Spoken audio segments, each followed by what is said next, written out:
போட்டித் தேர்வு பயிலும் மாணவர்கள் அனைவருக்கும் வணக்கம். பீனிக்ஸ் அகாடமியின் டே 1 பூஸ்டர் டெஸ்ட் சீரிஸினுடைய தேர்வு எண் 20க்கான வினாவிடை கலந்துரையாடல் தான் பார்க்க போறோம். தேர்வு எண் 20ங்கிறது என்னன்னா மாதிரி தேர்வு தான். முழு பாடத்திட்டத்திலிருந்து வினாக்கள் இடம்பெற்றிருக்கும். இப்ப தமிழுக்கான வினாவிடை கலந்துரையாடல் தொடரலாம். முதலாவது வினா, பண்பு எனப்படுவது பாடறிந்து ஒழுகுதல், அன்பு எனப்படுவது தன்கிளை சராமை. இவ்வடிகள் இடம்பெற்றுள்ள நூல் எதுன்னு கேட்டிருக்காங்க. இதுக்கு சரியான விடை என்னன்னா கலித்தொகையில் தான் இடம்பெற்றிருக்கும். பண்பு எனப்படுவது பாடறிந்து ஒழுகுதல், அன்பு எனப்படுவது தன்கிளை சராமை அப்படின்ட்டு கலித்தொகை 150 பாடல்களை கொண்டு இருக்கும். கலித்தொகை 150 பாடல்கள், 5 புலவர்கள் பாடியிருப்பாங்க கலித்தொகையை.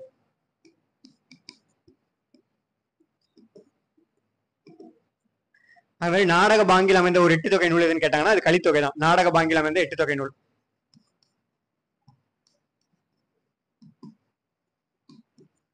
நாடக பாங்கில் அமைந்த ஒரு 8 தொகை நூல் எதுன்னு கேட்டாங்கன்னா அது கலித்தொகை தான்.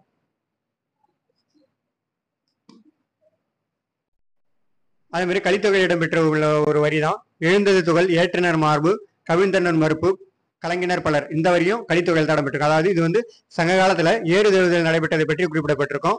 நம்மளுக்கு சரியான விடை என்னன்னா வினாயன் 1க்கு ஆப்ஷன் சி தான். கலித்தொகை தான் சரியான விடை. அடுத்தது இதுல 5 புலவர்கள் பாடியிருப்பாங்க. பாலைத்தனை 35 பாடல்களை கொண்டது, குறிஞ்சி 29 பாடல்கள், மருதம் 35 பாடல்கள், முல்லை 27 மற்றும் நெய்தல் 33 மற்றும் 150 பாடல்கள் கடவுள் வாழ்த்தோட சேர்த்து. அடுத்தது வினாயன் 2, கீழ்காணும் 17 கீழ்கணக்கு நூல்களில் உத்திரவேதம் என அழைக்கப்படும் நூல் எதுன்னு கேட்கறாங்க. உத்திரவேதம் எதை சொல்றேன்னா திருக்குறள் தான் உத்திரவேதம் என்று அழைக்கக்கூடிய நூல். திருவள்ளுவரால் எழுதப்பட்டது அந்த திருக்குறள் உத்திரவேதம் என்றும் அழைக்கப்படுகிறது. ஆப்ஷன் ஏழு என்ன கொடுத்துருக்காங்க, திருக்கடகம் கொடுத்திருக்காங்க. இதுவும் 17 கீழ்கணக்கு நூல்கள் ஒன்று தான். திருக்கடகத்தின் ஆசிரியர் தான் நல்லாதனார். ஆசிரியர் நல்லாதனார்.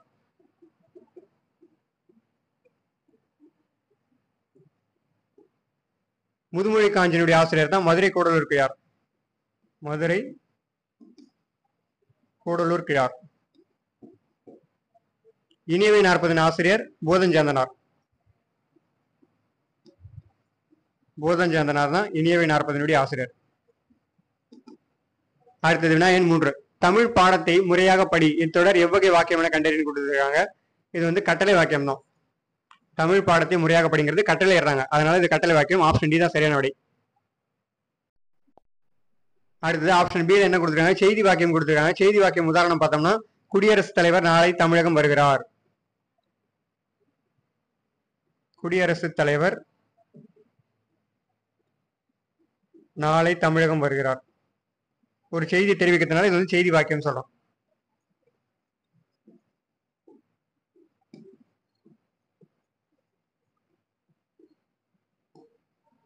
அடுத்து பிறவினை வாக்கியம். பிறவினை வாக்கியத்துக்கு உதாரணம் பார்த்தோன்னா அப்பூதியடிகள் நான்மறை கற்பித்தார்.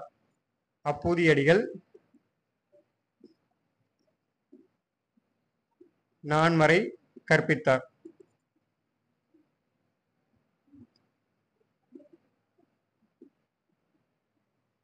அடுத்தது வினாயன் 4, ஒலிப்பு முறை அறிந்து சரியான பொருள் எழுத சொல்லியிருக்காங்க. அதாவது ஒலிப்பு முறை, ஊன் என்றால் டேஷ், ஊன் என்றால் டேஷ்னு கேட்டிருக்காங்க. அதாவது இந்த ஊனுங்கிறது உணவு குறிக்கும், இந்த ஊன் என்பதற்கு இறைச்சி குறிக்கும். அப்போ ஆப்ஷன் பில இருக்கத்தான் சரி.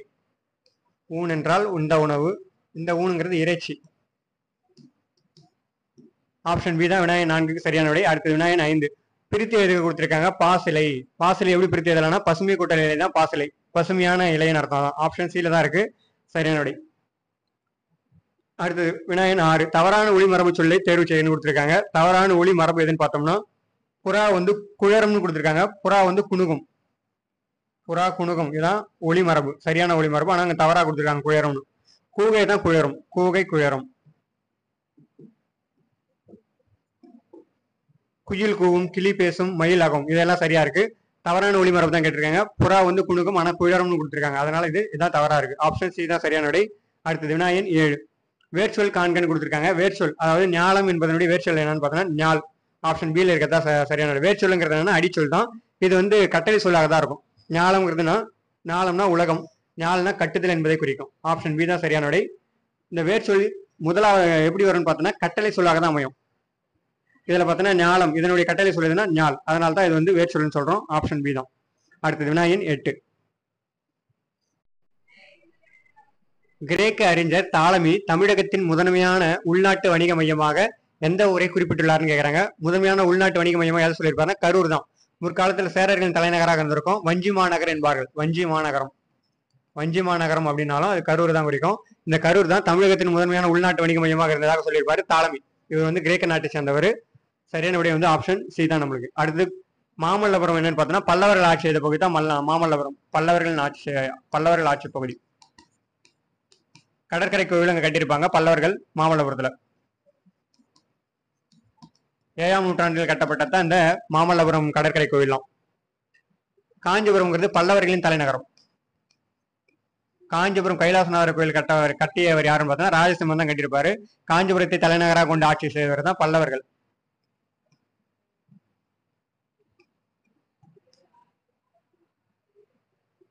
அடுத்தது வினாயன் 9. அம்பேத்கரின் இயற்பெயர் டேஷ்னு கேட்டிருக்காங்க. அம்பேத்கரினுடைய இயற்பெயர் தான் பீமாராவ் ராம்ஜி. பீமாராவ் ராம்ஜி தான் அம்பேத்கரினுடைய இயற்பெயர். பெற்றோர் வச்ச பேரு தான். இவங்களுடைய பெற்றோர் யாருன்னு பார்த்தோன்னா ராம்ஜி சக்பால், பீமாபாய் அம்மையார். இவங்க தான் இவங்களுடைய பெற்றோர். ராம்ஜி சக்பால்,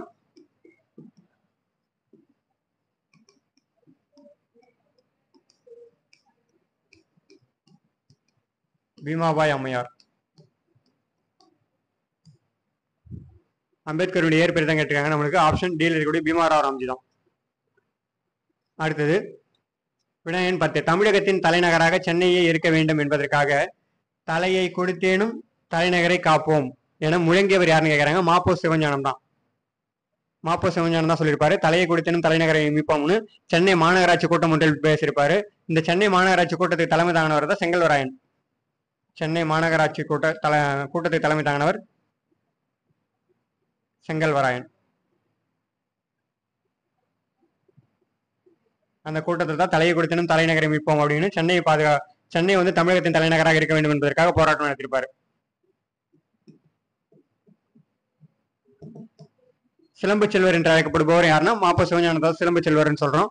இந்த சிலம்பு செல்வர் என்ற பட்டம் யார் கொடுத்திருப்பாருன்னா ராபி சேதுப்பிள்ளை தான் அவர் கொடுத்திருப்பாரு சிலம்பு செல்வர் என்ற பட்டம். மார்ஷல் நேசமணி இவர் யாருன்னு பார்த்தோன்னா தெற்கெல்லை போராட்டத்தை தலைமை தாங்கி நடத்திருப்பாரு. தமிழகத்தின் தெற்கெல்லை போராட்டம். தெற்கெல்லை போராட்டம்.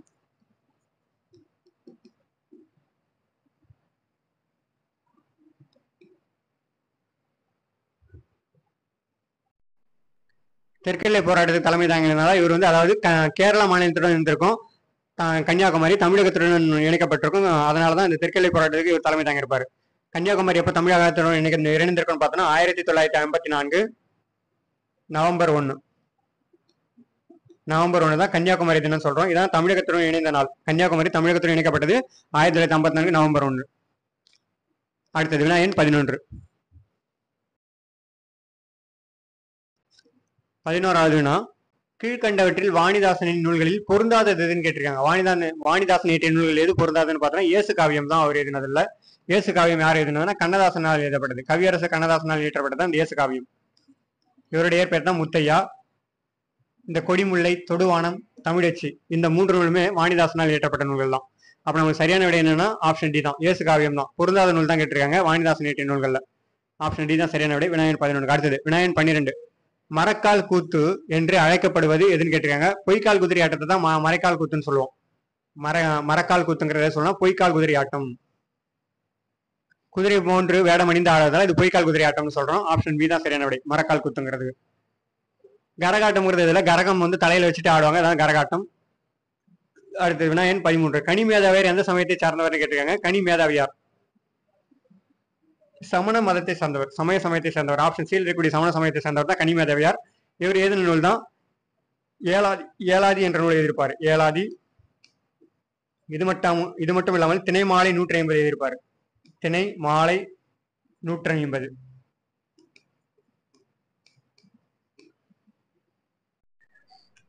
கனிமேதாவர் தான் எழுதியிருப்பாரு. இந்த 2 நூலும் ஏலாதி மற்றும் திணை மாலை 150 எழுதியிருப்பாரு. இவர் எந்த சமயத்தை சேர்ந்தவர் தான் கேட்டிருக்காங்க. சமண மதத்தை சேர்ந்தவர் தான். நமக்கு சரியான விடை என்னன்னா கொஸ்டின் நம்பர் 13 ஆப்ஷன் சி தான். அடுத்தது அட்டம சித்திகள். இதில் அட்டம் என்னும் சொல்லின் பொருள் கேட்கறாங்க. அட்டம சித்திகள்லாம் 8 தான் குறிக்கும். ஆப்ஷன் பில இருக்கக்கூடிய 8 பேர் தான் அட்டம சித்திகள் சொல்றோம். அடுத்தது கொஸ்டின் நம்பர் 15. ரேவதி என்ற புனைப்பெயரில் படைப்புகளை எழுதியவர் யாருன்னு கேட்டிருக்காங்க. நான் பிச்சமூர்த்தி தான் எழுதியிருப்பாரு. ரேவதி என்ற பெயர்ல ரேவதி என்ற புனைப்பெயர்ல எழுதியிருப்பாரு நான் பிச்சமூர்த்தி. ரேவதி மற்றும் பிஷு இந்த 2 பேர்லயுமே எழுதியிருப்பாரு. பிஷு ரேவதி, பிஷு என்ற 2 பேர்லையுமே அவர் தனது படைப்புகளை எழுதியிருப்பார். புனைப்பெயர்ல தான் எழுதியிருப்பாரு. நமக்கு சரியான விடை என்னன்னா நா. பிச்சமூர்த்தி தான். இவர் எழுதின முதல் சிறுகதை நூல் தான் சயின்ஸுக்கு பலி. சயின்ஸுக்கு பலி முதல் சிறுகதை.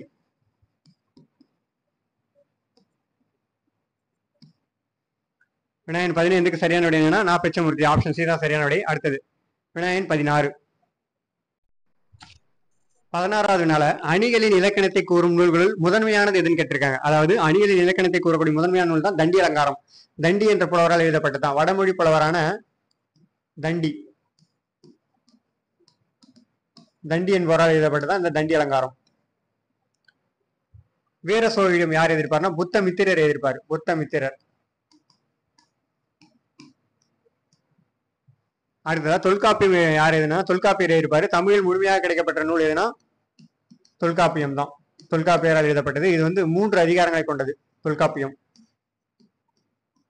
எத்தனை இயல்களை கொண்டதுன்னா 27 இயல்களை கொண்டது. இவர் வாழ்ந்த காலம் கிமு 2ஆம் நூற்றாண்டு. தொல்காப்பியர் வாழ்ந்த காலம் தான் கிமு 2ஆம் நூற்றாண்டு. நமக்கு சரியான விடை என்னன்னா வினாயன் 16க்கு ஆப்ஷன் பியில் இருக்கக்கூடிய தண்டி அலங்காரம் தான். அடுத்தது வினாயன் 17. இலக்கண குறிப்பு தருகன்னு கொடுத்திருக்காங்க. மூடுபணி. மூடுபணியான இலக்கண குறிப்பு என்னன்னா வினைத்தொகை தான். 3 காலத்தையும் காட்டுறதால வினைத்தொகைன்னு சொல்றோம். மூடுபணி எப்படி எதுலன்னா மூடுகின்ற பணி, மூடிய பணி, மூடும் பணி.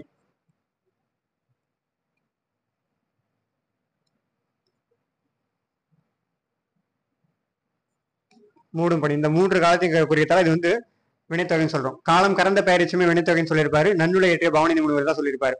அடுத்து பண்புத்தொகைக்கு உதாரணம் பார்ப்போம். பண்புத்தொகைக்கு உதாரணம்னா செந்தமிழ். செந்தமிழ் எப்படி பிரிச்சதுனா செம்மை கூட்டல் தமிழ் இதெல்லாம். ஏன் தொகைன்னு சொல்றேன்னா பண்பு தொகை இங்க ஆன ஆகியங்கிற உருவு மறைஞ்சு வரும். ஆன ஆகிய உருவு மறைந்து பொருள் தரத்தினால் இது பண்பு தொகைன்னு சொல்றோம். வேற்றுமை தொகைக்கு உதாரணம் பார்த்தோம்னா மதுரை சென்றார். மதுரை சென்றார்னா அங்க யார் சென்றார்னா மதுரைக்கு சென்றார்னு வரணும். பூன்ற 4ஆம் வேற்றுமை உருவு மறைந்து பொருள் தரத்தினால இது வேற்றுமை தொகைன்னு சொல்றோம்.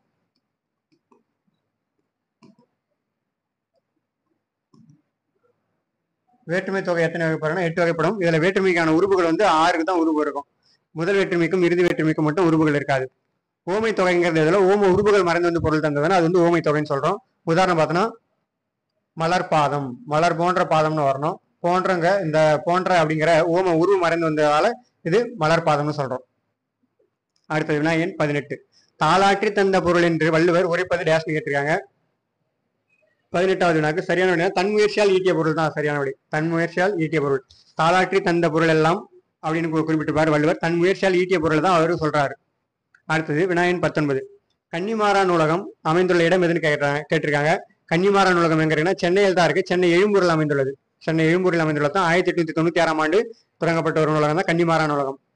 அடுத்ததா சென்னை கோட்டூர்புரத்தில் என்ன நூலகம் இருக்குன்னா அண்ணா நூற்றாண்டு நூலகம் இங்கதான் இருக்கு. சென்னை கோட்டூர்புரம் அண்ணா நூற்றாண்டு நூலகம்.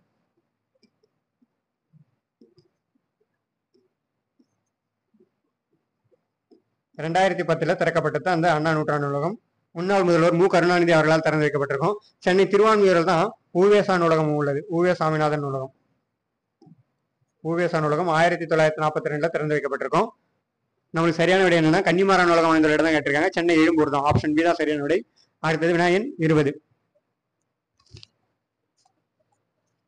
பிரான்ஸ் தேசிய நூற்கூடத்தில் மாணிக்கவாசகர் பிள்ளைத்தமிழ், சரளை புத்தகம், புதுச்சேரி அம்மன் பிள்ளைத்தமிழ், தமிழ் முதலிய நூல்கள் உள்ளன என்று கூறியவர் யாருன்னு கேட்டிருக்காங்க.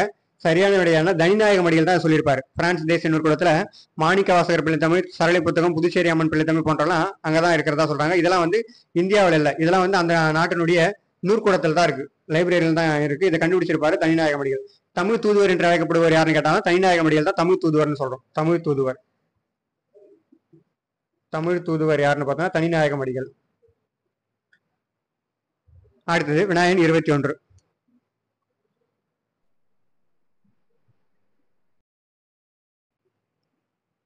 வினாயன் 21ல விடைக்கேற்ற பொருத்தமான வினாவை தேர்வுன்னு கொடுத்துருக்காங்க. அதாவது விடை கொடுத்துருக்காங்க. இதுதான் விடை. அன்னம் கூடை முடைந்தால். அப்ப இதுக்கு என்ன வேணான்னு பார்த்தோம்னா வினா அமைக்கிறதுக்கு அன்னம் என்ன செய்தால்னு கேட்கணும். அதான் ஆப்ஷன் டில தான் சரியா இருக்கு வினா கேட்கறது. அவங்க விடைக்கு ஏற்ற பொருத்தமான வினாவை தான் தேர்ந்தெடுக்க சொல்லியிருக்காங்க. நமக்கு சரியான விடை என்னன்னா வினாயன் 21க்கு அன்னம் கூடை முடிந்தால் என்ற விடைக்கு சரியான வினா வந்து அன்னம் என்ன செய்தால். ஆப்ஷன் டி தான் சரியான விடை. அடுத்தது வினாயன் 22. இஸ்லாமிய கம்பர் என போற்றப்படுபவர் யாருன்னு கேட்டிருக்காங்க. இஸ்லாமிய கம்பர் சரியான விடை என்னன்னா வினாயன் 22க்கு உமரப்புலவர் தான் இஸ்லாமிய கம்பர்னு சொல்றோம். சேரா புராணம் என்ற நூலை எழுதியவர் தான் உமரப்புலவர். சேரா புராணம் என்ற நூலினுடைய ஆசிரியர் தான் உமரப்புலவர். நமக்கு சரியான விடை என்னன்னா வினாயன் 22க்கு உமரப்புலவர் இஸ்லாமிய கம்பர் என்று அழைக்கப்படுகிறார். அடுத்தது வினாயன் 23. கலம்பக உறுப்புகள் எத்தனைன்னு கேட்கறாங்க. இந்த கலம்பக உறுப்புகள்ங்கிறது 18 உறுப்புகளை கொண்டதான் கலம்பக உறுப்புகள். களம் 12, அதுல பாதி பகம், கலம்பகம்னு சொல்றோம். பகம் அதுல பாதி 6, இதுதான் கலம்பகம்னு சொல்றோம். இது ரெண்டும் சேர்த்தோம்னா 18 உறுப்புகளை கொண்டதான் இந்த கலம்பகம். 96 வகை சிற்றிலக்கியங்களை ஒன்று தான் இந்த கலம்பக உறுப்புகளும் கலம்பகங்கிறதும். எத்தனை உறுப்புகள் தான் கேட்டிருக்காங்க. 18 தான். ஆப்ஷன் சியில் இருக்கிறதா சரியான விடை. அடுத்த வினாயன் 24. பொருந்தாத இணையை தெரிவு செய்யன்னு கேட்டிருக்காங்க. 24வது வினாக்கு இது பொருந்தாத இணை எதுனா பாசவர்னா நெய்பவர்னு கொடுத்துருக்காங்க. தவறு. வெற்றிலை விற்போர் தான் பாசவர்னு சொல்லணும். வெற்றிலை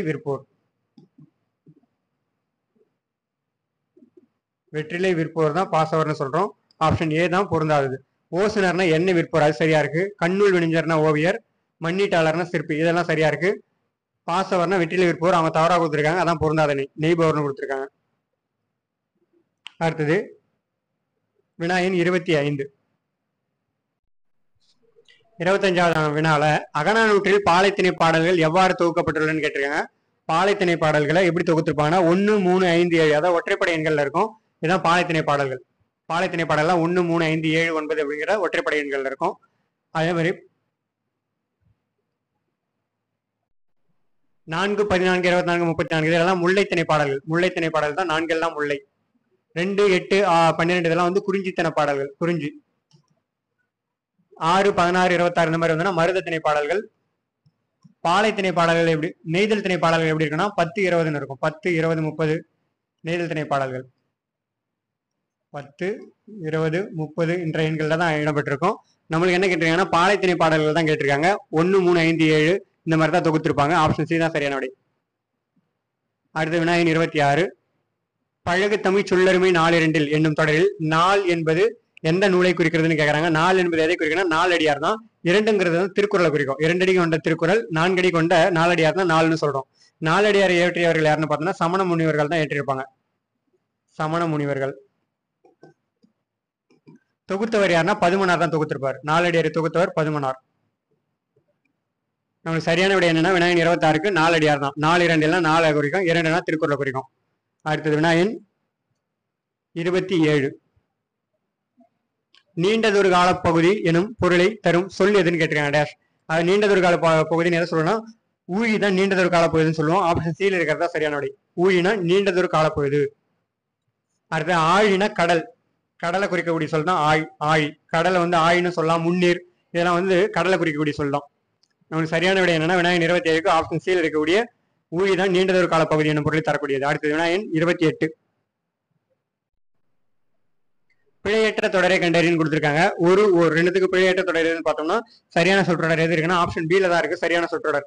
அதாவது உயிர் எழுத்துக்கு முன்ன அழகியன்னு இருக்கு. அதுக்கு முன்னாடி ஓர் என்ற எழுத்தும் உயிர்மெய் எழுத்து முன்ன வருது கூங்கிறது குளம். அதாவது உயிர்மெய் எழுத்தாக இடம்பெற்றிருக்கு. அதுக்கு முன்ன ஒரு என்ற வார்த்தை இடம்பெற்றிருக்கணும். அதன்படி சரியா இடம்பெற்றிருக்குன்னு பார்த்தோம்னா ஆப்ஷன் பி தான் இருக்கு.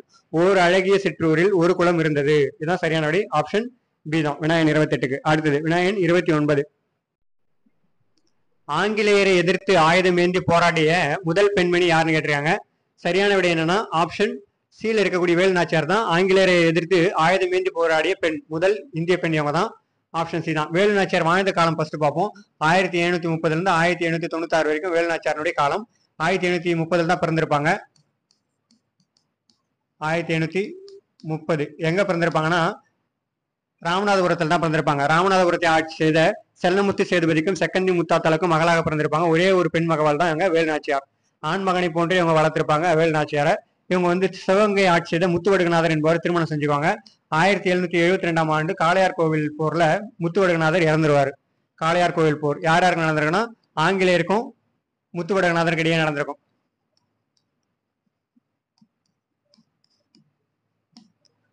இவருடைய கணவர் முத்துவடுகநாதர் இறந்துடுறாரு. அதுக்கு அடுத்ததா இவங்களுக்கு அடைக்கலம் கொடுத்தவர் தான் திண்டுக்கல் கோபால நாயக்கர்.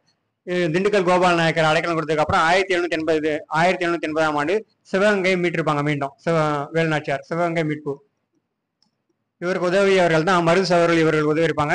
இவருக்கு ஒரே ஒரு பெண் மகள் இருந்திருப்பாங்க வேலுநாச்சியாருக்கு. 1890 வெள்ளச்சி நாச்சியார் தான் அவங்களும் இறந்துருவாங்க. வெள்ளச்சி நாச்சியார். அடுத்ததான் இவங்க 1896 மறைவு. 1896 இவங்களும் வேலுநாச்சியாரும் மறைஞ்சிருவாங்க. இயற்கை எழுதியிருப்பாங்க.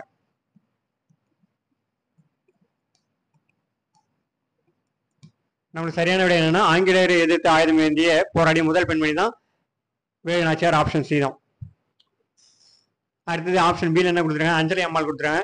அஞ்சலை அம்மாள் யாருன்னா இவங்க வந்து தென்னாட்டின் ஜான்சி ராணி என்று அழைக்கப்படுவார் தான். தென்னாட்டின் ஜான்சி ராணி தான் அஞ்சலை அம்மாள். தென்னாட்டின் ஜான்சி ராணி. அடுத்த வினா எண் 30. மொழி ஞாயிறு என்று அழைக்கப்படுபவர் யாருன்னு கேட்கிறாங்க. மொழி ஞாயிறுன்னு யார் சொல்றேன்னா தேவனைய பாவனார் தான் மொழி ஞாயிறு என்று அழைக்கப்படுபவர். தாராபாரதி வந்து கவி ஞாயிறு என்று அழைக்கப்படுவார் தான் தாராபாரதி. இவருடைய இயற்பெயர் தான் ராதாகிருஷ்ணன். இவர் எங்க பிறந்தாருன்னா திருவண்ணாமலை மாவட்டம் குவளை என்னும் சிற்றூர்ல தான் பிறந்திருப்பாரு. இவர் இயற்றிய நூல்கள் தான் இது எங்கள் கிழக்கு, தாராபாரதி கவிதைகள் போன்றெல்லாம் எழுதியிருப்பாரு. நான் முத்துசாமி, கூத்துப்பட்டறை நான் முத்துசாமின்னு சொல்றேன். இவர் வந்து கலை ஞாயிறு என்று அழைக்கப்படுபவர். கலை ஞாயிறு. நமக்கு சரியான விடை என்னன்னா மொழி ஞாயிறு என்று அழைக்கப்படுபவர் தான் கேட்டிருக்காங்க. ஆப்ஷன் டியில் இருக்கக்கூடிய தேவனைய பாவனார் தான் சரியான விடை. அடுத்தது வினா எண் 31. வினா எண் 31. மோகனா என்னும் பால சரஸ்வதி பரதநாட்டியத்திற்காக எந்த வயதில் காஞ்சிபுரத்தில் மேடை ஏறினார் அப்படின்னு கேட்டிருக்காங்க. சரியான விடை என்னன்னா 7 வயதாக இருக்கும்போது பரதநாட்டியத்துல அரங்கேற்றம் செஞ்சிருப்பாங்க. 7 வயதாக இருக்கும்போது தான் பால சரஸ்வதி என்கிற மோகனா. இவங்க வந்து காஞ்சிபுரத்தில் தான் மேடை ஏறி இருப்பாங்க. ஆப்ஷன் சி தான் நமக்கு சரியான விடை. 7 வயதில். அடுத்த வினா எண் 32. திருக்குறளில் அறத்துப்பாலில் உள்ள அதிகாரங்களின் எண்ணிக்கை எத்தனைன்னு கேட்டிருக்காங்க. அறத்துப்பால் எத்தனை அதிகாரங்கள் இருக்குன்னு பார்த்தோம்னா 38 அதிகாரங்களை கொண்ட தான் அறத்துப்பால். மொத்த திருக்குறள் எத்தனை அதிகாரம் இருக்குன்னா 133 அதிகாரம் இருக்கு. அறம், பொருள், இன்பம் 83 பாலா பிரிச்சிருப்பாங்க. இதுல அறத்துப்பால் தான் 38. பொருட்பால்ல 70 அதிகாரம் கொண்டிருக்கும். பொருள்பால். அப்புறம் இன்பத்துப்பால். இன்பத்துப்பால்ல 25 அதிகாரம். இன்பத்துப்பால்ல தான் 25 அதிகாரம் கொண்டது. திருக்குறள் எத்தனை இயல்கள் இருக்குன்னு பார்த்தோம்னா 9 இயல்களை கொண்டது. அறம், பொருள், இன்பம். அறத்துப்பால்ல 4 இயல்கள் இருக்கும். பொருட்பால்ல 3 இயல்கள், இன்பத்துப்பால்ல 2 இயல்கள். மொத்த சேர்த்தா 9 இயல்களை கொண்டிருக்கும். அடுத்த வினா எண் 33. கீழ்கண்ட ஊமைக்கு பொருத்தமான விடையை தேர்ந்தெடுக்க கொடுத்துருக்காங்க. அதாவது உடலும் உயிரும் போல அப்படிங்கிறது எப்படி இருக்குன்னா ஒற்றுமையா இருக்கிறது தான் உடலும் உயிரும் போல. இதுதான் ஊமைக்கான சரியான விடை. ஆப்ஷன் டியில் இருக்கக்கூடிய ஒற்றுமை தான். உடலும் உயிரும் போலங்கிறது ஒற்றுமை குறிக்கும். ஒற்றுமையின்மைங்கிறது எதை குறிக்குன்னா நெல்லிக்காய் மூட்டை கொட்டினார் போல ஒற்றுமையின்மையா இருக்கும். நெல்லிக்காய் மூட்டை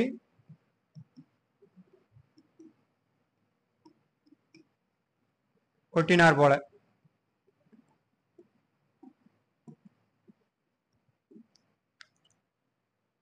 வெளிப்படைத்தன்மைங்கிறது என்னன்னா உள்ளங்கை நெல்லிக்கனி போல. உள்ளங்கை நெல்லிக்கனி.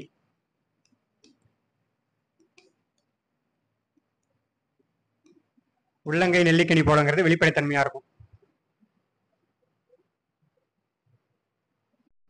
அடுத்து மகிழ்ச்சின்னு கொடுத்துருக்காங்க. மழை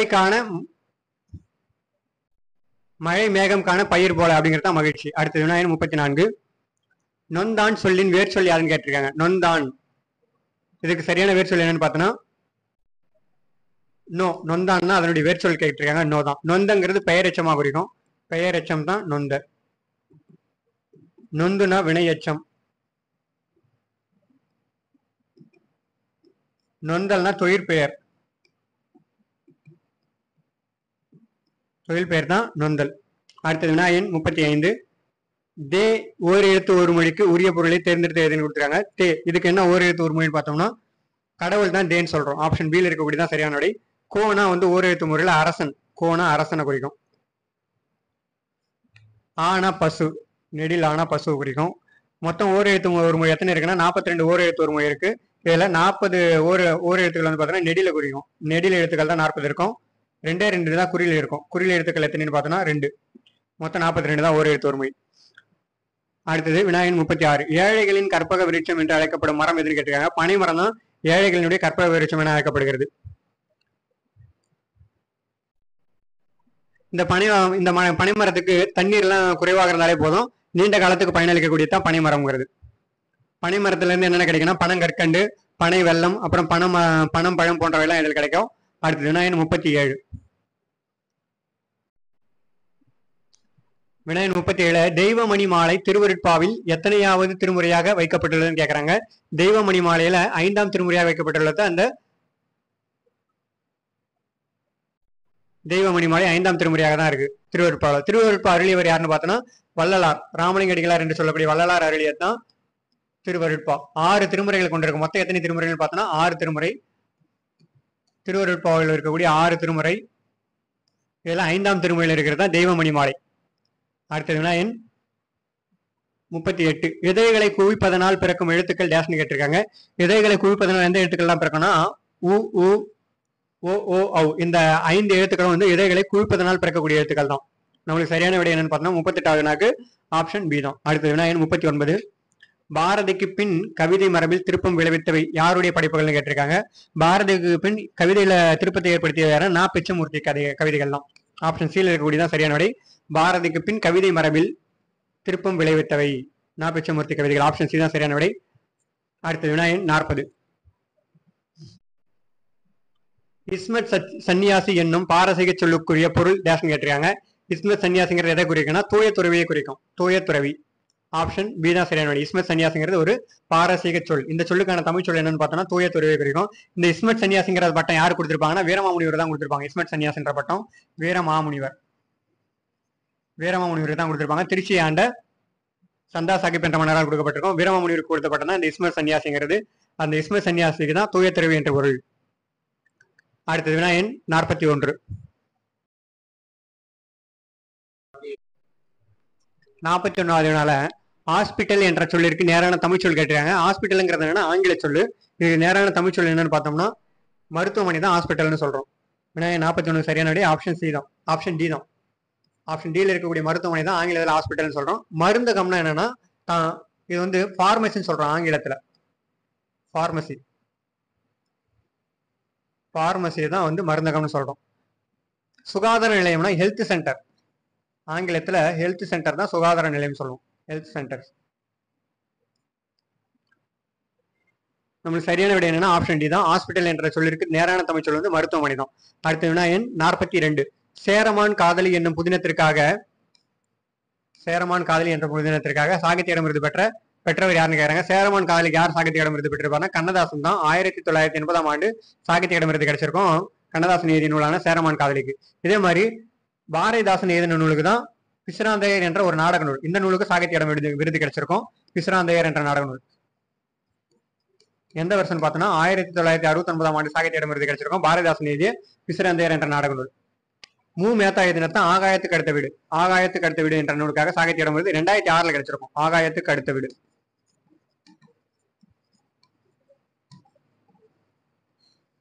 2006ல் சாகித்ய அகாடமி விருது பெற்றிருப்பார். சீசு செல்லப்பா சுதந்திர தாகம் என்ற நூலை எழுதினவர் தான் சீசு செல்லப்பா. சுதந்திர தாகம்.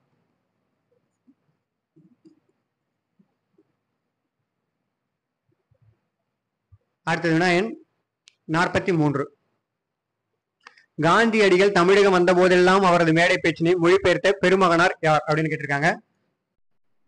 சரியான விடை என்னன்னா திருவிக்கா தான் அவருக்கான மேடை பேச்சினை மொழிபெயர்த்திருப்பாரு. ஆப்ஷன் பில இருக்கக்கூடிய திருவிக்கா தான் சரியான விடை. காந்தியடிகள் தமிழகம் வந்த போதெல்லாம் அவரது மேடை பேச்சினை மொழிபெயர்த்திருப்பாரு.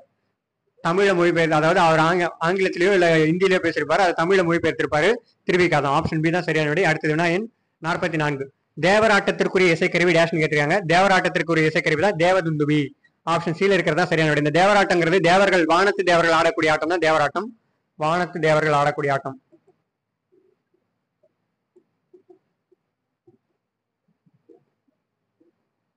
இதெல்லாம் ஆண்கள் மட்டுமே கலந்து கொள்வார்கள். தேவராட்டத்துல ஆண்கள் மட்டுமே கலந்துக்குவாங்க.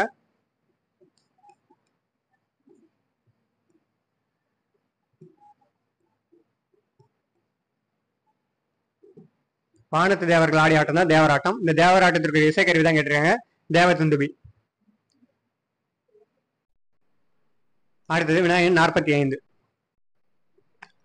45வது வினால இலக்கண குறிப்பு தருகன்னு கேட்டிருக்காங்க. அதாவது செந்திக்கு இலக்கண குறிப்பு என்ன பண்பு தொகை தான். இந்த செந்தி எப்படி இதெல்லாம் பார்த்தோம்னா செம்மை கூட்டல் தி. இங்க ஆன ஆகியன்ற உருவு மறைஞ்சு வந்து பொருள் தரத்தினால இது வந்து பண்பு தொகைன்னு சொல்றோம். செம்மையான தீ, செம்மை ஆகிய தீன்னு சொல்றோம். அதனாலதான் இது வந்து பண்பு தொகை. மறைந்து வந்து பொருள் தந்ததுனால அது தொகை தான். இங்க நம்மளுக்கு வந்து பண்பு தொகை தான் இது சரியான. வினைத்தொகைக்கு உதாரணம் பார்த்தோன்னா வீசு காற்றுன்னு சொல்லலாம். வீசு காற்று, வீசு காற்றுக்கு பார்த்தோன்னா வீசுகின்ற காற்று, வீசும் காற்று, வீசிய காற்று, 3 காலத்தையும் குறிக்கிறதால இது வந்து வினைத்தொகைன்னு சொல்றோம். காலம் கறந்த பெயர்ச்சுமே வினைத்தொகைன்னு யார் சொல்லியிருப்பாருன்னா நன்னுலை ஏற்றிய பவானந்தி முனிவர் தான் சொல்லியிருப்பாரு. அடுத்து ஓமை தொகைனா ஓம உருவுகள் மறைந்து வந்து பொருள் தந்துச்சுன்னா ஓமை தொகைன்னு சொல்றோம். மலர் பாதம், இங்க மலர் போன்ற பாதம்னு வரணும். போன்றன்ற ஓம உருவு மறைந்து வந்ததுனால இது வந்து ஓமை தொகைன்னு சொல்றோம். வேற்றுமை தொகைனா வேற்றுமை உருவுகள் மறைந்து வந்து பொருள் தந்ததுன்னா வேற்றுமை தொகைன்னு சொல்றோம். அதாவது வேற்றுமை உருவு உதாரணம் பார்த்தோன்னா ஐயால் கூயினதுக்கு தான் வேற்றுமைக்கான உருவுகள். அதுல சிதம்பரம் சென்றார், அதாவது சிதம்பரத்திற்கு சென்றார்னு வரணும். அந்த கூங்கிற 4ஆம் வேற்றுமைக்கான உருவு மறைந்து வந்து பொருள் தரும். அதனால்தான் அது வந்து வேற்றுமை தொகைன்னு சொல்றோம். அடுத்தது வினாயன் 46. கீழ்காணும் வல்லின மிகா இடம் குறித்த கூற்றில் சரியான கூற்றை தேர்வு செய்யன்னு கொடுத்துருக்காங்க. இதுல சரியான கூற்று எதுன்னு பார்த்தோன்னா வினாயன் 46க்கு ஆப்ஷன் பியில் இருக்கிறதா எழுவாய் தொடரில் வல்லினம் மிகாதுன்னு கொடுத்துருக்காங்க. இது மட்டும் தான் சரியா இருக்கு. எழுவாய் தொடரில் வல்லினம் மிகாது. முதல் கூற்று பார்ப்போம். 2ஆம் வேற்றுமை வரியில் வல்லினம் மிகாதுன்னு கொடுத்துருக்காங்க. 2ஆம் வேற்றுமை தொகையினுடைய வரியில வல்லினம் மிகும், அப்ப இது தவறா இருக்கு. 3வது பார்ப்போம். வன்தொடர் குற்றியல் உரத்தின் பின் வல்லினம் மிகாதுன்னு கொடுத்துருக்காங்க. இங்கேயும் வல்லினம் மிகும்.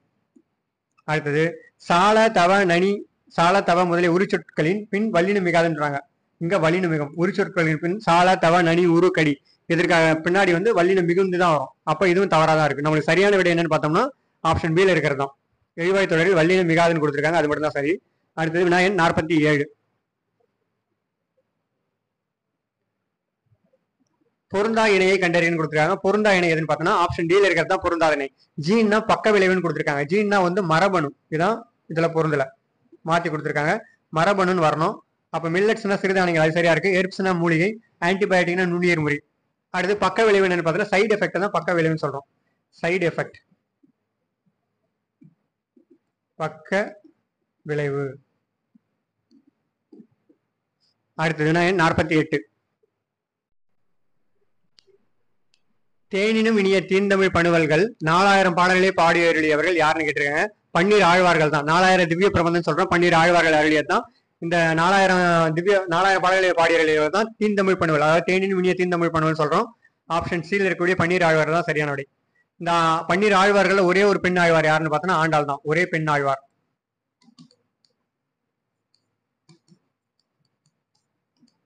ஆண்டாள்.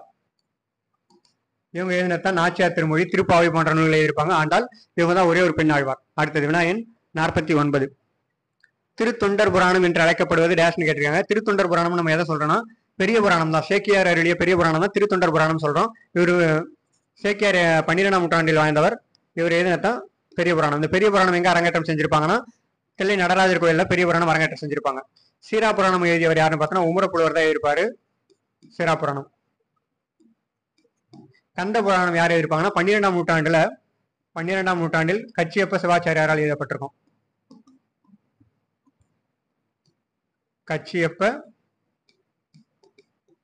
சிவாச்சாரியார்.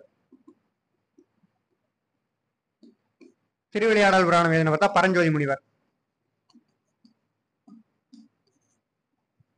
இவர் வாழ்ந்த காலம் 17ஆம் நூற்றாண்டு. சேக்கியார் வாழ்ந்த காலம் வந்து 12ஆம் நூற்றாண்டு. நம்மளுக்கு சரியான விடை என்னன்னா திருத்தொண்டர் புராணம் தான் கேட்டிருக்காங்க. பெரிய புராணம் தான் திருத்தொண்டர் புராணம் என்று அழைக்கப்படுகிறது. ஆப்ஷன் டி தான் சரியான விடை. வினாயன் 49. அடுத்தது வினாயன் 50. கீழ்கண்டவற்றில் சரியானவற்றை தேர்ந்தெடுக்கணும்னு கொடுத்துருக்காங்க. அதாவது குறுந்தொகை நூலை பத்தி கொடுத்துருக்காங்க. முதலாவது பார்ப்போம். 401 பாடல்களை கொண்டதுன்றாங்க. சரிதான். கடவுள் வாழ்த்துடன் சேர்த்து 401 பாடல்கள். அடுத்தது தொகுத்தவர் வந்து பூரிக்கோ என்பவர்ன்றாங்க. அதுவும் சரிதான். 1, 2 ரெண்டுமே சரிதான். ஆப்ஷன் பி தான் நமக்கு சரியான விடை. வினாயன் 50க்கு.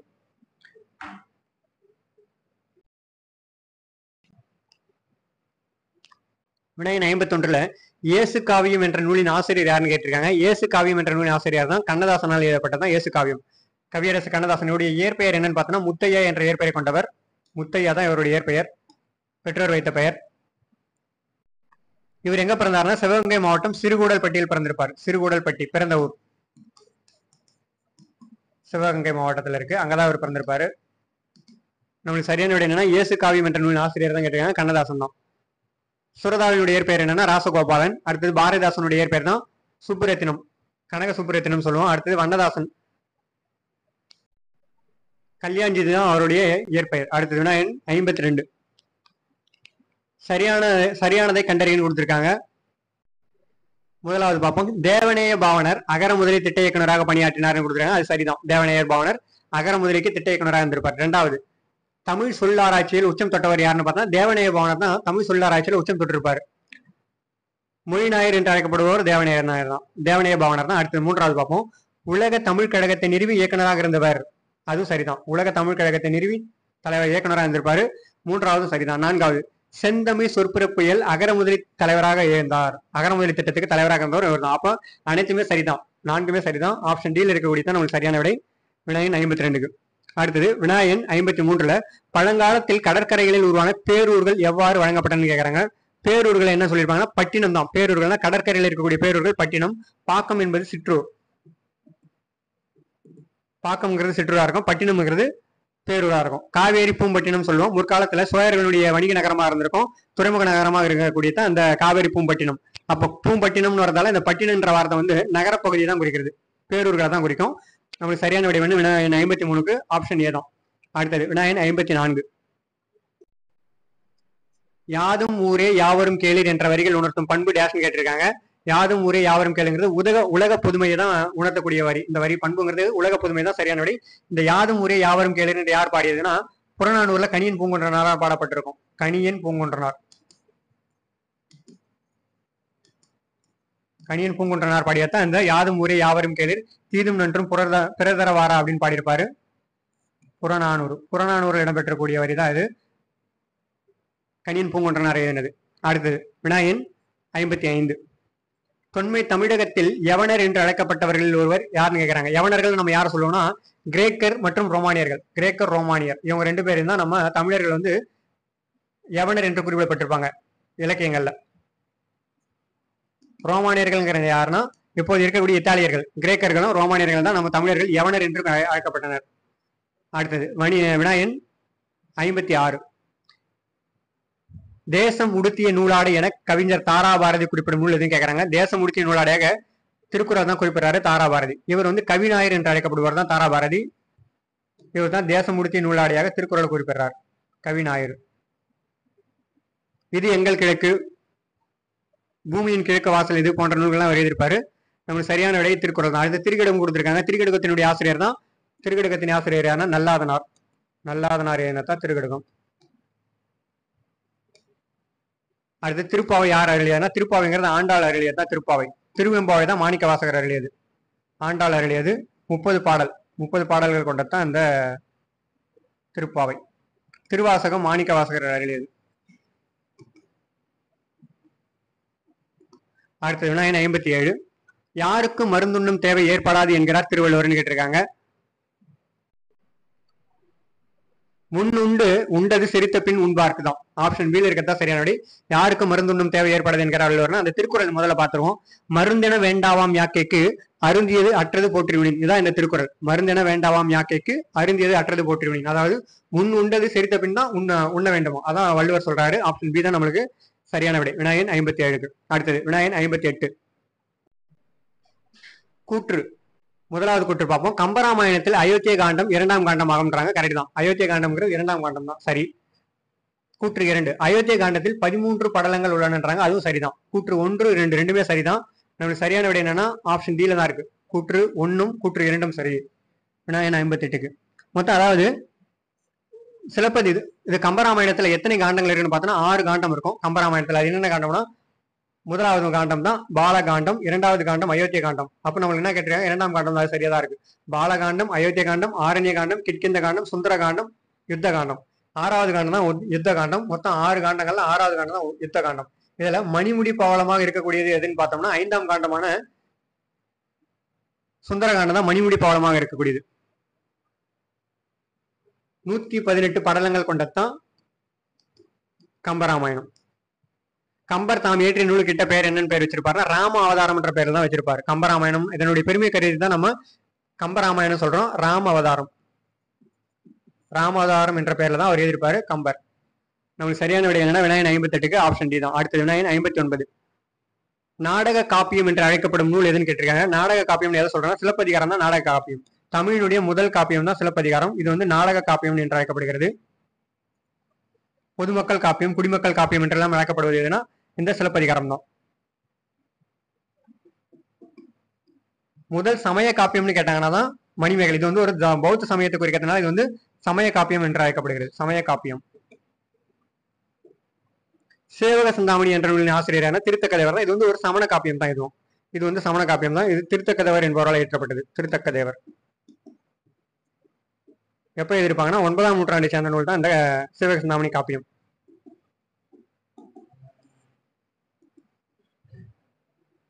அடுத்தது வினாயன் 60. சின்னூல் என்ற பெயருடைய இலக்கண நூல் எதுன்னு கேட்டிருக்காங்க. சின்னூல் என்றது எதை குறிக்கணும்? நேமிநாதம் தான் சின்னூல் என்று அழைக்கப்படக்கூடியது. இலக்கண நூல் இது வந்து நேமிநாதம் தான். அடுத்தது வேற சோழியம் யார் எழுதுனா புத்தமித்திரர் எழுதுது. புத்தமித்திரர் என்பவரால் எழுதப்பட்டதான் வேற சோழியம். தண்டி அலங்காரம் வடமொழி புலவரான தண்டி என்பவரால் எழுதப்பட்டது. அடுத்தது நன்னூல் எழுதினவர் தான் பவனந்தி முனிவர். 13ஆம் நூற்றாண்டை சேர்ந்த ஒரு இலக்கண நூல் பவனந்தி முனிவர். வினாயன் 60க்கு நம்மளுக்கு சரியான விடை என்னன்னா சின்னூல் என்ற பெயருடைய இலக்கண நூல் கேட்டிருக்காங்க. ஆப்ஷன் சில இருக்கக்கூடிய நேமிநாதம் தான் சரியான விடை. அடுத்தது வினாயன் 61. வினாயன் 61ல காலங்காட்டும் இடைநிலையும் பெயரச்ச விகுதியும் மறைந்து வரும் பெயரச்சம் எவ்வாறு அழைக்கப்படுகிறது என்பதை பின்வரும் நூற்றில் தேர்ந்தெடுன்னு கேட்டிருக்காங்க. வினைத்தொகை தான். காலங்காட்டும் இடைநிலையும் பெயரச்ச விகுதியும் மறைந்து வரக்கூடியது ஒரு பெயரச்சமா இருக்கும். வினைத்தொகை தான். இது உதாரணம் பார்த்தோன்னா காலம் கடந்த பெயரச்சமே வினைத்தொகைன்னு சொல்லியிருப்பாரு பவனந்தி முனிவர் தான். இது வந்து வீசு காற்று உதாரணம் கூட வச்சுக்கலாம். வீசு காற்றுன்னா வீசுகின்ற காற்று, வீசும் காற்று, வீசி காற்று 3 காலத்தையும் காரணத்தால இது வந்து காலத்தை காட்டுது. இடைநிலையும் காட்டுறதுனால இது வந்து வினைத்தொகைன்னு சொல்றோம். எச்சம்ங்கிறது இதல்ல. எச்சம்ங்கிறது முற்றுப்பெறாத சொல்லுதான் எச்சம்னு சொல்லுவோம். அடுத்த வினாயன் 62. வெறி என்பது டேஷ் அளபடின்னு கேட்டிருக்காங்க. வெறி என்பது என்ன அளபடின்னு பார்த்தோம்னா சொல்லிசை அளபடி தான். வெறிங்கிறது சொல்லிசை. ஆப்ஷன் சில இருக்கக்கூடிய சொல்லிசை அளபடி. அடுத்தது வினாயன் 63.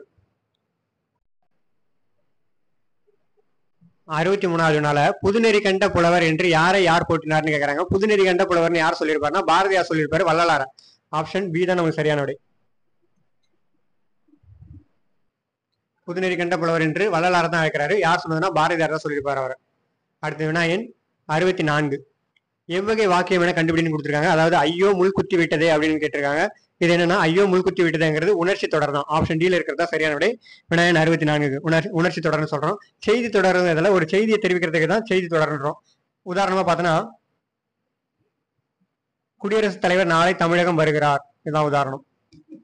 இது ஒரு செய்தியை தெரிவிக்கிறோம். அதனால இது வந்து செய்தி தொடர்னு சொல்றோம்.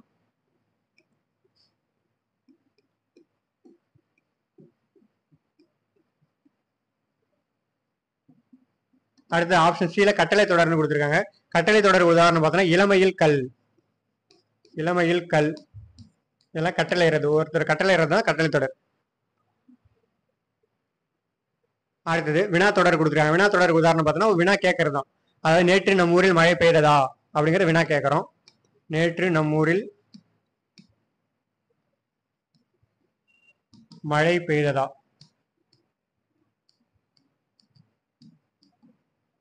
அப்படின்னு வினா கேட்டோம்னா அது வந்து வினா தொடர்னு சொல்றோம். வினாயன் 65 பார்ப்போம். அடுத்தது சரியான அகரவரிசை தேர்ந்தெடுக்குன்னு கொடுத்துருக்காங்க. 65வது வினா. இது சரியான விடை என்னன்னு பார்த்தோம்னா ஆப்ஷன் சில தான் இருக்கு. உழவு, ஏர், மண், மாடு. இதான் ஆப்ஷன் சி தான் சரியான விடை. சரியான அகரவரிசை. அடுத்தது வினாயன் 66.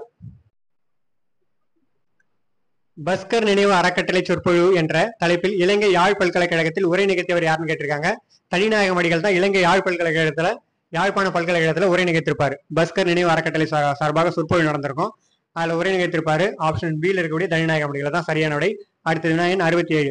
பூமி என்னும் பொருள் தரும் ஓரெழுத்து ஒரு மொழியை தேர்கன்னு கொடுத்துருக்காங்க. பூமி என்னும் ஓரெழுத்து ஒரு மொழி எதை குறிக்கிறதுனா இந்த கு இதான் பூமியை குறிக்கக்கூடிய சொல். மொத்தம் ஓரெழுத்து ஒரு மொழி எத்தனை 42. இதுல பார்ப்போம் 3 கொடுத்துருக்காங்க. 3 ஓரெழுத்து ஒரு மொழியில மூப்பு குறிக்கும். வைனா ஓரெழுத்து மொழியில புல் குறிக்கும். அடுத்தது வினாயன் 68. பொருந்தா இணையை கண்டறியன்னு கொடுத்துருக்காங்க. இதுல பொருந்தாத இணை எதுன்னு பார்த்தோன்னா வினாயன் 68க்கு ஆப்ஷன் பில இருக்கிறது தான் பொருந்தாத இணை. அதாவது கோலம் வந்து இந்த கோலம் வரணும். அவங்க வேற கோலம் கொடுத்துருக்காங்க. இந்த கோலம் தான் தானியத்தை குறிக்கும். அப்ப இதான் இதுல பொருந்தல. கோலம்னா அழகு, அது சரி. கூரைனா புடவை, குழவைனா குழந்தையை குறிக்கும். இதெல்லாம் சரியா இருக்கு. பொருந்தாத இணைன்னு பார்த்தோன்னா ஆப்ஷன் பில இருக்கிறது அதுல பொருந்தாத இணை. அடுத்தது வினாயன் 69. ஒளி வேறுபாடு அறிந்து சரியான பொருளை தேர்ந்தெடுத்து கொடுத்துருக்காங்க. கறி, கறி இந்த ரெண்டுத்துக்கும் உள்ள ஒளி வேறுபாடு என்னன்னு பார்ப்போம். 69வது வினா சரியான விடை என்னன்னா யானை, காய்கறி. இந்த கறிங்கிறது யானையை குறிக்கும். இந்த கறிங்கிறது காய்கறியை குறிக்கக்கூடியது. ஆப்ஷன் சி தான் நம்மளுக்கு சரியான விடை. அடுத்தது வினாயன் 70. இன்சொல் என்பதன் எதிர்சொல் எழுதுன்னு கேட்டிருக்காங்க. இன்சொல்லுக்கு எதிர்சொல் என்னன்னா வன்சொல் தான். இன்சொல்னா வன்சொல். இன்சொல்ங்கிறது இனிமையான சொல்ல குறிக்கும். அதுக்கு எதிரான சொல்லு தான் கேட்டிருக்காங்க. வன்சொல் தான். அதாவது கடுமையான சொல்லு தான் வன்சொல்னு சொல்றோம். ஆப்ஷன் டி தான். வினாயன் 70க்கான விடை வந்து ஆப்ஷன் டி தான் இருக்கு. அடுத்தது வினாயன் 71. 71வது வினால கன்சுலேட் என்ற அலுவலக கலை சொல்லுக்குரிய தமிழாக்கம் கேட்டிருக்காங்க. கன்சுலேட்னா எதை குறிக்குன்னா துணை தூதரகம். அதான் கன்சுலேட்னு சொல்லுவோம். காப்புரிமைனா பேட்டன் தான் காப்புரிமைன்னு சொல்லுவோம். ஆவணம்னா டாக்குமெண்ட் தான் ஆவணம். அடுத்தது வினாயன் 72. கீழ்கண்டவற்றில் உண்மை தொகை கண்டறின்னு கேட்டிருக்காங்க. உண்மை தொகை எதுன்னு பார்த்தோம்னா அண்ணன் தம்பி, இதான் உண்மை தொகை. இதுல இடையிலும் ஈட்டிலும் இம்மு வந்து மறைந்து வர்றதால இது வந்து உண்மை தொகைன்னு சொல்றோம். இதே இந்த இடத்துல இம்மு இடையிலும் ஈட்டிலும் உம்மு வெளிப்பட்டு இருந்தா அது வந்து எண்ணுமை ஆகும். அண்ணனும் தம்பியும் இந்த மாதிரி வரும். அதங்க பாருங்க, இடையிலும் ஈட்டிலும் இம்மு வெளிப்பட்டு இருக்கு. தேரும் பாகனம்னு வரதால இது வந்து எண்ணுமை. வெளிப்பட்டு இருந்தால் எண்ணுமைன்னு சொல்றோம். மறைந்து வந்ததுன்னா அது வந்து உண்மை தொகை. அடுத்து மதுரை சென்றார்னா மதுரைக்கு சென்றார்னு வரணும். அப்ப இந்த இடத்துல கூங்கிற வார்த்தை உருவு வந்து வேற்றுமை உருவு மறைந்து வருது. அதனால இது வந்து வேற்றுமை தொகை, 4ஆம் வேற்றுமை தொகைன்னு சொல்றோம். வேற்றுமை உருவு மறைந்து வந்ததுனால. அடுத்து மலர்கை, மலர் போன்ற கைன்னு வரணும். அதனால இது வந்து ஓம உருவு, ஓமை தொகையா வந்திருக்கு. ஓமை தொகை போன்ற உருவு மறைந்து வந்ததால இது வந்து ஓமை தொகைன்னு சொல்றோம். நம்ம வினாயன் 72க்கு சரியான விடை என்னன்னு பார்த்தோம்னா ஆப்ஷன் ஏ தான். அண்ணன் தம்பி தான் உண்மை தொகை. அடுத்து வினாயன் 73. தமிழக அரசின் விருது பெற்ற முடியரசனின் காவியம் எதுன்னு கேட்டிருக்காங்க. 73வது வினாக்கு பூங்கொடி என்ற காவியம் தான் தமிழ்நாடு அரசு விருது பெற்றிருக்கோம். இது முடியரசன் எழுதினதான் பூங்கொடி எனும் காவியம். 1968 தமிழ்நாடு அரசு விருது பெற்றிருக்கோம். பூங்கொடி எனும் காவியம் அதாவது வேற காவியம், கொடிமுல்லை, காவியப்பாவி இதெல்லாம் முடியரசன் எழுதினதான். இதுல விருது பெற்ற நூல் எதுன்னு கேட்டிருக்காங்க. தமிழ்நாடு அரசு விருது பெற்ற நூல் பூங்கொடி தான். அடுத்தது வினாயன் 74.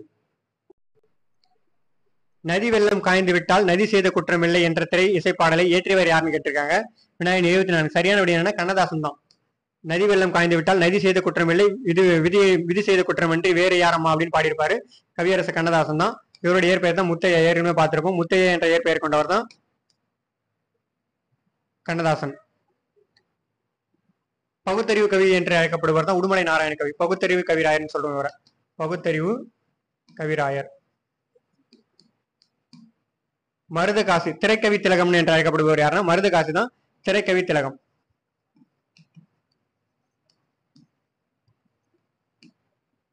பட்டுக்கோட்டை கல்யாண சுந்தரம் யாருன்னா மக்கள் கவிஞர் என்று அழைக்கப்படுபவர் தான். மக்கள் கவிஞர்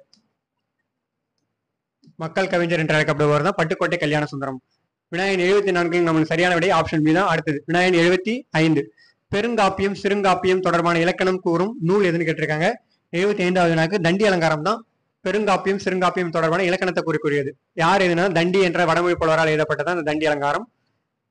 அடுத்தது ஆப்ஷன் பில நன்னூல் கொடுத்திருக்காங்க. பவனி முனிவர் எழுதினது. அகத்தியம் என்ற இலக்கண நூல் எழுதினவர் தான் அகத்தியர். அதாவது அகத்தியர் வந்து யாருன்னா தொல்காப்பியருடைய ஆசிரியர் தான் அகத்தியர். அந்த தொல்காப்பியம் யார் எழுதியிருப்பாருன்னா தொல்காப்பியர் என்பவரால் எழுதப்பட்டது. இதெல்லாம் இலக்கண நூல்கள் தான். அடுத்து வினாயன் 76. மீசைக்கார பூனை என்ற நூலின் ஆசிரியர் யாருன்னு கேட்டிருக்காங்க. 76வது வினாக்கு சரியான விடை என்னன்னா பாவண்ணன் எழுதினதான் மீசைக்கார பூனை. பாவண்ணன் ஆப்ஷன் சில இருக்கிறதா சரியான விடை. நெல்லை சு முத்துன எழுதியிருப்பாருன்னா அறிவியல் ஆத்திச்சூடி எழுதியிருப்பாரு. அறிவியல் ஆத்திச்சூடி. புதிய ஆத்திச்சூடி எழுதினவர் தான் பாரதியார். அடுத்தது வினாயன் 77. மேடை காட்சி திரைகளை பற்றியும் நாடக அரங்கின் அமைப்பு பற்றியும் கூறும் நூல் எது அப்படின்னு கேட்டிருக்காங்க. 77வது சிலப்பதிகாரம் தான். சிலப்பதிகாரம் தான் மேடை காட்சி திரைகளை பற்றியும் நாடக அரங்கினுடைய அமைப்பு பற்றியும் கூறக்கூடிய நூல் தான் இந்த சிலப்பதிகாரம். இளங்கோவடிகள் என்பவரால் எழுதப்பட்டதான் சிலப்பதிகாரம். ஆப்ஷன் டி தான் நமக்கு சரியான விடை.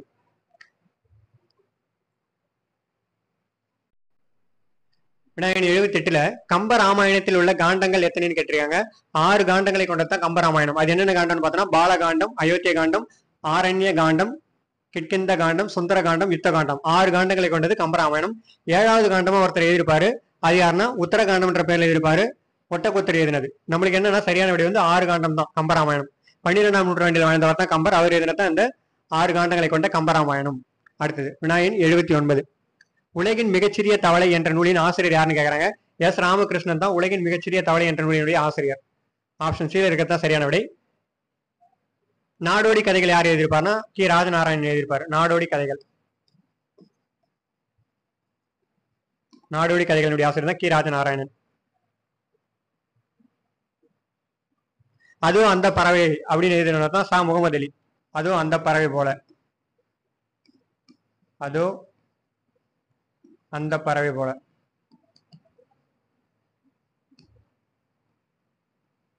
சா முகமது எழுதினத்தான் அது. நம்மளுக்கு சரியான விடை என்னன்னா விநாயகன் 79க்கு ஆப்ஷன் சி தான். எஸ் ராமகிருஷ்ணன் அவர் எழுதினத்தான் உலகின் மிகச்சிறிய தவளை. அடுத்தது விநாயகன் 80. கம்பன் இசைத்த கவியெல்லாம் நான் என்று பெருமைப்படும் கவிஞர் யாருன்னு கேட்கறாங்க. கம்பன் இசைத்த கவியெல்லாம் நான் யார் பாடுறாருன்னா ஆப்ஷன் பில இருக்கக்கூடிய பாரதியார் தான் சரியான விடை. கம்பன் இசைத்த கவியெல்லாம் நான் பாடியிருப்பாரு. விநாயகன் 80க்கு ஆப்ஷன் பி தான். அடுத்தது விநாயகன் 81. கல்மரம். கல்மரம் என்ற நூலின் ஆசிரியர் யாருன்னு கேட்டிருக்காங்க. 81வது நாள திலகவதி தான். முன்னாள் டிஜிபியாக இருந்தவங்க தான் இவங்க திலகவதி. இவங்க எழுதினதா கல்மரம் என்ற நூல். பா வண்ணன் என்பவர் எழுதின நூல் எதுன்னு பார்த்தோம்னா பாய்மர கப்பல் என்ற நூல் எழுதியிருப்பாரு பா வண்ணன். பாய்மர கப்பல். நான் முருகேச பாண்டியன் வந்து யார் என்ன நூல் எழுதியிருப்பாருன்னு பார்த்தோம்னா அற்றை திங்கள் அவ்விநிலவில் என்ற நூல் எழுதியிருப்பாரு. அற்றை திங்கள் அவ்விநிலவில் என்ற நூல் எழுதினவர் தான் நான் முருகேச பாண்டியன்.